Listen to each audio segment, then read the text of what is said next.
नमस्कार, world news service से मैं आलोक शुक्ला एक बार फिर हाजिर हूँ देश दुनिया की खबरों के साथ। आगे बढ़ने से पहले एक नजर आज की हेडलाइंस पर। महाराष्ट्र के पीडब्ल्यूडी मंत्री अशोक चौहान हुए कोरोना पॉजिटिव, नांदेड़ से लाए गए मुंबई। तबलीगी जमात पर बोले डॉक्टर हर्षवर्धन, कहा अभी इन बातों का कोई अर्थ नहीं। सरहद पर तनाव अभी चलेगा और भी लंबा, पीछे हटने की तैयारी में नहीं है भारत और चीन के सैनिक। कांग्रेस 28 मई को देश भर में मोदी सरकार के खिलाफ चलाएगी ऑनलाइन अभियान। कोरोना जांच को लेकर घिरी गुजरात सरकार, हाईकोर्ट ने कोविड-19 को लेकर किए सवाल।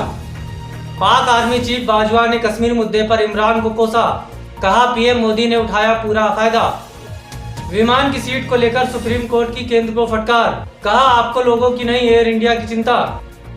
कोरोना को लेकर केजरीवाल ने किया सतर्क, कहा देश से अभी जाने वाला नहीं है वायरस। योगी सरकार करेगी श्रमिक आयोग का गठन, 30 लाख लोगों को मिलेगा रोजगार।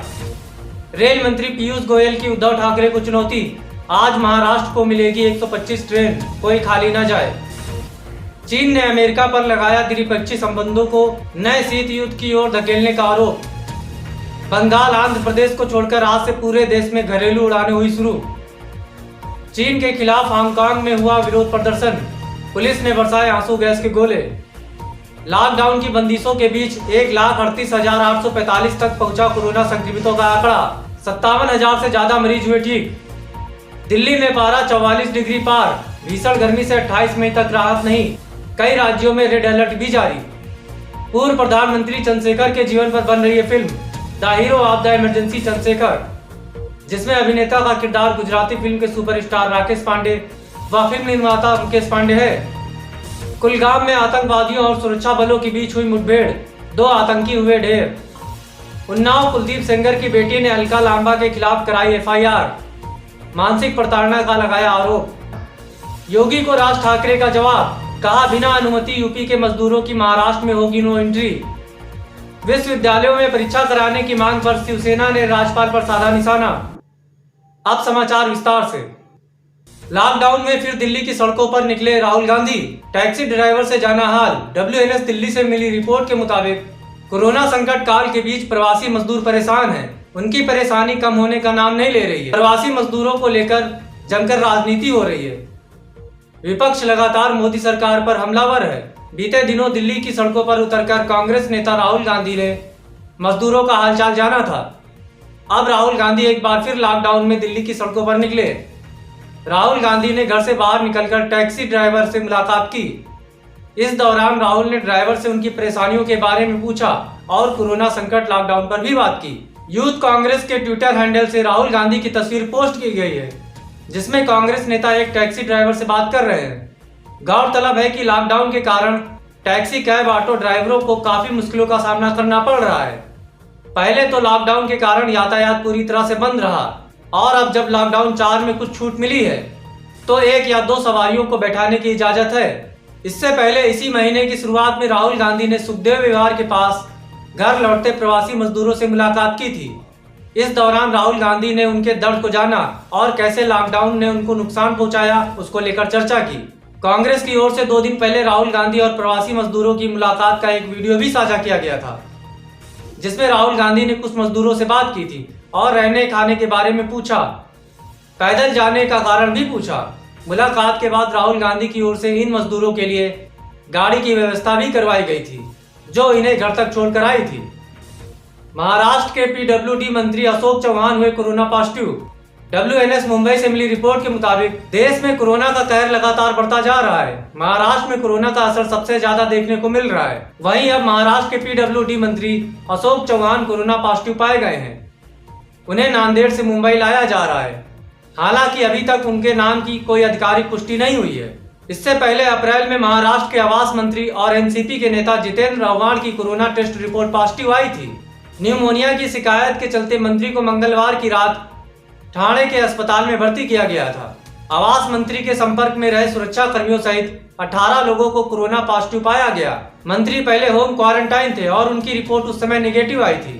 एनसीपी चीफ शरद पवार के खास माने जाने वाले जितेंद्र ठाणे की कालवा मुंब्रा सीट से विधायक हैं।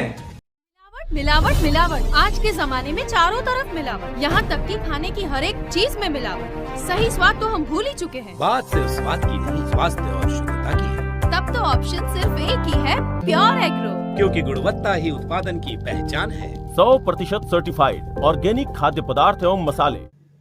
कुलगाम में आतंकवादियों और सुरक्षा बलों के बीच हुई मुठभेड़, 2 आतंकी हुए ढेर। WNS वाराणसी इंफॉर्मेशन सेंटर से ब्यूरो चीफ DS मिश्रा से मिली रिपोर्ट के मुताबिक दक्षिण कश्मीर के कुलगाम जिले में सोमवार को सुरक्षा बलों ने एक मुठभेड़ में 2 आतंकवादियों को ढेर कर दिया। मुठभेड़ खुर हाजीपोरा क्षेत्र में हो रही है।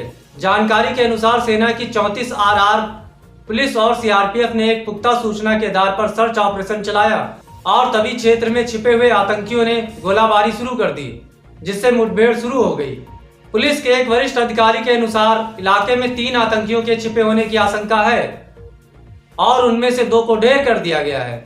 मारे गए आतंकियों की पहचान नहीं हो पाई है। पूरे इलाके को घेरा गया है और अभी भी सर्च ऑपरेशन जारी है। योगी को राज ठाकरे का जवाब, कहा बिना अनुमति यूपी के मजदूरों की महाराष्ट्र में होगी नो एंट्री।